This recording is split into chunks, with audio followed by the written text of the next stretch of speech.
ആ ചേട്ടൻ ചോദിക്കുന്ന വെച്ചാല് ഞാൻ കണ്ടു കഴിഞ്ഞ ദിവസം ഒരു മാധ്യമത്തിന്റെ ഒരു ചാനൽ ചർച്ചയില് ഷോൺ ജോർജ് പറയുകയുണ്ടായി. അതായത് അടുത്ത കേരളത്തിലെ നിയമസഭ ഇലക്ഷൻ വരുമ്പോ BJPക്ക് 80 സീറ്റ് കിട്ടുന്നതാണ് ആൾ പറയുന്നത്.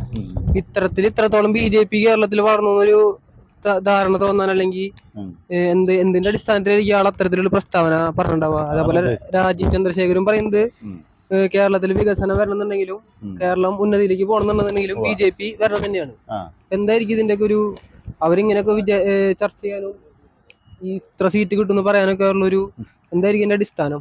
അതിലേ നമുക്ക് ഈ മണ്ഡലങ്ങളൊക്കെ നമ്മൾ നോക്കി കഴിഞ്ഞാലേ ഒരു 50,000 വോട്ടിന് മുകളില് BJPക്ക് നേടാൻ കഴിഞ്ഞിട്ടുള്ള നേടിക്കൊണ്ടിരിക്കുന്ന മണ്ഡലങ്ങൾ ഒരു 4 എണ്ണം ഉണ്ട്. ഒരു 45,000 വോട്ട് മുതൽ ഒരു 50,000 വോട്ട് വരെ കിട്ടുന്ന മണ്ഡലങ്ങൾ ഒരു 6 മണ്ഡലം ഉണ്ട്. പിന്നെ ഒരു 10 മണ്ഡലം എന്ന് പറഞ്ഞാൽ 40,000 വോട്ടിനും 45,000 വോട്ടിനും ഇടയിൽ നിൽക്കുന്ന ഒരു 10 നിയമസഭാ മണ്ഡലങ്ങളുണ്ട്. പിന്നെ ഒരു 15 നിയമസഭാ മണ്ഡലങ്ങൾ ഒരു 35,000 വോട്ട് മുകളിൽ പിടിക്കാവുന്ന മണ്ഡലങ്ങളാണ് 15 മണ്ഡലങ്ങൾ. പിന്നെ ഒരു 15 മണ്ഡലം 30,000 വോട്ട് ഒരു 35,000 വോട്ടിൻ്റെ ഇടയിൽ പിടിക്കാൻ പറ്റാവുന്ന മണ്ഡലങ്ങളാണ് ഒരു 15 എണ്ണം. 25 മണ്ഡലം എന്ന് പറഞ്ഞു കഴിഞ്ഞാൽ ഒരു 20,000 വോട്ട് 30,000 വോട്ട് പിടിക്കാൻ പറ്റുന്ന മണ്ഡലമാണ് 25 മണ്ഡലം. പിന്നെ ഒരു 20 മണ്ഡലം എന്ന് പറഞ്ഞു കഴിഞ്ഞാൽ ഒരു 20,000 വോട്ടിൻ്റെ അടുത്ത് പിടിക്കാൻ പറ്റുന്ന മണ്ഡലങ്ങളാണ്. അങ്ങനെയൊക്കെ നോക്കുകയാണെങ്കിൽ ശരിക്കും പറഞ്ഞു കഴിഞ്ഞാൽ ഒരു 80-85 സീറ്റ് ഈ പറഞ്ഞ മണ്ഡലം ഇപ്പം 50,000 വോട്ടിന് മുകളിൽ പിടിക്കാൻ പറ്റുന്ന മണ്ഡലങ്ങൾ 6 എണ്ണവും 4 എണ്ണവും 45,000 50,000 വോട്ട് പിടിക്കാൻ പറ്റാവുന്ന മണ്ഡലങ്ങൾ 6ഉം 40-ന് മുകളിലുള്ള 10 ഈ 35,000-ന് മുകളിലുള്ള 15 പിന്നെ 30,000-ൻ്റെ മുകളിലുള്ള 15 ഇത്തരം മണ്ഡലങ്ങളിലെല്ലാം BJP ജയിക്കണം. അപ്പം ആ ഒരു സാധ്യത അവർ കണക്ക് കൂട്ടുന്ന സാധ്യതകൾ നമുക്ക് മനസ്സിലായ രീതി ഇങ്ങനെയാണ്. കാരണം വെച്ച് കഴിഞ്ഞാൽ തൃശ്ശൂർ മുതൽ തൃശ്ശൂർ ജില്ല, പിന്നെ ആലപ്പുഴ ജില്ല, കോട്ടയം ജില്ല, ഇടുക്കി ജില്ല, പത്തനംതിട്ട ജില്ല, കൊല്ലം ജില്ല, തിരുവനന്തപുരം ജില്ല ഈ ജില്ലകളിൽ എന്താ പറയുക ഭൂരിഭാഗം സീറ്റുകൾ അവർക്ക് നേടാൻ പറ്റുന്നൊരു സാഹചര്യം ഭാവിയിൽ ഉരുത്തിരിഞ്ഞു വരാനുള്ള സാധ്യത ഉണ്ടെന്ന് അവർ വിലയിരുത്തുന്നു. കാരണം വെച്ച് കഴിഞ്ഞാൽ ഈ തൃശ്ശൂർ മുതൽ തെക്കോട്ടുള്ള ജില്ലകളിൽ മുസ്ലിം വോട്ടർമാർ പൊതുവെ കുറവുള്ള മണ്ഡലങ്ങളാണ് കൂടുതൽ. ഈ മണ്ഡലങ്ങൾ ക്രിസ്ത്യൻ വോട്ടുകൾ ഹിന്ദു വോട്ടുകൾ മുഴുവൻ ഏകോപിച്ച് ഒരു പ്രത്യേക ബിന്ദുവിൽ കേന്ദ്രീകരിച്ചെടുക്കണം എന്നൊരു തന്ത്രമായിരിക്കണം ഒരു പക്ഷേ ഈ ഷോൺ ജോർജിൻ്റെ സംസാരത്തിൽ നിന്ന് നമുക്ക് മനസ്സിലാവുന്നത്. കാരണം രാഷ്ട്രീയം പറഞ്ഞിട്ടോ വികസനം പറഞ്ഞിട്ടോ ഒരു പക്ഷേ വോട്ട് കിട്ടണമെന്നില്ല.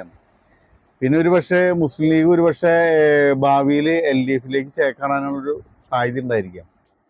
അതോടൊപ്പം തന്നെ ഈ മുസ്ലിം ലീഗിൻ്റെ ആധിപത്യം തീവ്ര വിഭാഗത്തിൽപ്പെട്ട ആളുകൾ ആധിപത്യം സ്ഥാപിക്കാനുള്ളൊരു സാധ്യതയും തള്ളിക്കളയാൻ പറ്റില്ല.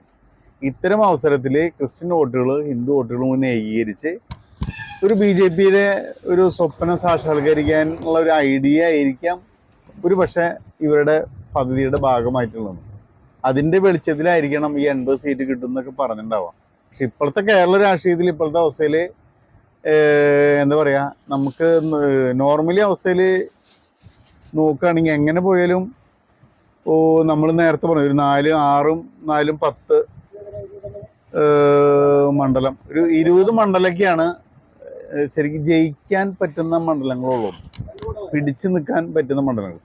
പിന്നെ ഒരു 10 മണ്ഡലം കൂടി ഒരു 30 മണ്ഡലം എങ്ങനെ പോയാലും ഒരു 30 മണ്ഡലം ആണ് BJPക്ക് എല്ലാ അനുകൂല സാഹചര്യമാണെങ്കിലും ഇന്നത്തെ അവസ്ഥയിൽ ജയിക്കാൻ പറ്റുന്ന ചാൻസ് ഉള്ളതെന്നാണ് നമുക്ക് കാണാം. അത് 80 എന്നൊക്കെ പറഞ്ഞു കഴിഞ്ഞാൽ നമുക്കിപ്പോൾ സ്വപ്നം കാണാം, എല്ലാവർക്കും പ്ലാനും പദ്ധതിയൊക്കെ അങ്ങനെ വിചാരിക്കാം എന്നാണ് നമുക്ക് മനസ്സിലാവുന്നത്. ഈ 30 മണ്ഡലങ്ങൾ എന്ന് പറഞ്ഞു അത് ഏതൊക്കെയാ മണ്ഡലങ്ങൾ എന്ന് പറയാൻ പറ്റും?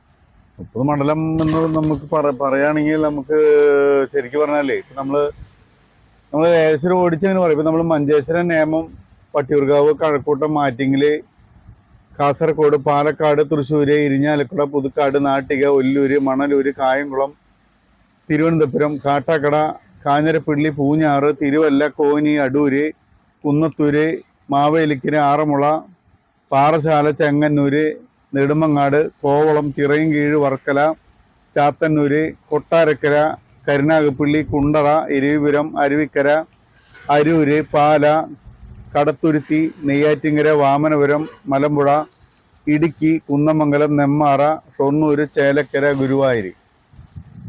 പിന്നെ ഒറ്റപ്പാലം, കൊടുങ്ങല്ലൂര്, റാന്നി, ഇത്തരം മണ്ഡലങ്ങളൊക്കെയാണ് എന്താ പറയുക ഒരു 30,000 വോട്ടിന് മുകളിൽ BJPക്ക് കിട്ടാൻ ചാൻസ് ഉള്ള മണ്ഡലങ്ങളും അതിൽ നിന്നൊരു 15,000 വോട്ടൊക്കെ നേടിക്കഴിഞ്ഞ് ജയിക്കാൻ സാധ്യതയുള്ള മണ്ഡലങ്ങളും. ഇത് അവർ ഉദ്ദേശിക്കുന്ന തരത്തിൽ ഒരു ഐഡിയോളജിയോട് വർക്ക് ചെയ്തെങ്കിൽ മാത്രമാണ് സാധ്യമാവുള്ളൂ. അത് ഇപ്പോഴത്തെ വർത്തമാന കാലഘട്ടത്തിൽ കേരളത്തിലെ ജനങ്ങളുടെ ഇടയിൽ ഈ കാര്യം വില പോകുമെന്ന് ഇപ്പം നമുക്ക് പറയാൻ പറ്റില്ല, ഒരു സാധ്യതയില്ല എന്നാണ് ഇപ്പോഴത്തെ അഭിപ്രായം. പിന്നെ നമുക്ക് അടുത്ത പഞ്ചായത്ത് ഇലക്ഷൻ ഉണ്ടല്ലോ, അതിന് ശേഷം നമുക്ക് ഇതിനെ പറ്റി വിശദമായിട്ട് ചർച്ച ചെയ്യാം. പഞ്ചായത്ത് ഇലക്ഷനിൽ, കോർപ്പറേഷൻ ഇലക്ഷനിൽ വോട്ട് ചെയ്യുന്ന ഒരു പാറ്റേൺ വരുന്നു. ആ പാറ്റേണിന് ശേഷം നമുക്ക് വേണമെങ്കിൽ ഇതിനെപ്പറ്റി പറയാം കേട്ടോ. ഇപ്പം നമ്മൾ ഇതിനെ ചർച്ച ചെയ്യുന്നതിൽ പ്രസക്തിയില്ല. നമ്മൾ ചാനലിൽ